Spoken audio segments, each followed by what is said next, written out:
ကျွန်တော်တို့စီမှာဒီ infrastructure ဘိုင်းရှိရယ် network ဘိုင်းတွေရှိရယ်ပေါ့နော်နောက် cloud ဘိုင်းတွေရှိရယ်ပြီးတော့လို့ရှိရင်ဒီ application မှာဆိုလို့ရှိရင်ကျွန်တော်တို့ကဒီ application support လုပ်ပေးရတဲ့ဘိုင်းရှိရယ်နောက်ပြီးတော့ဒီ development ဘိုင်းရှိရယ်ပေါ့နော်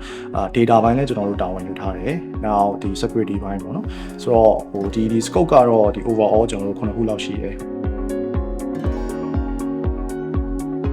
insurance industry ကဒီ transformation ဘက်မှာတော့တခြား industry တွေနည်းနည်းလေးနောက်ကျတယ်ပေါ့နော်ဆိုတော့ဒါပေမဲ့ဟိုဒီနောက်ကျတဲ့အားသာချက်တစ်ခုကကြတော့ latest technology ကိုကျွန်တော်တို့ကစောစောအသုံးပြုလို့ရတယ်ပေါ့နော်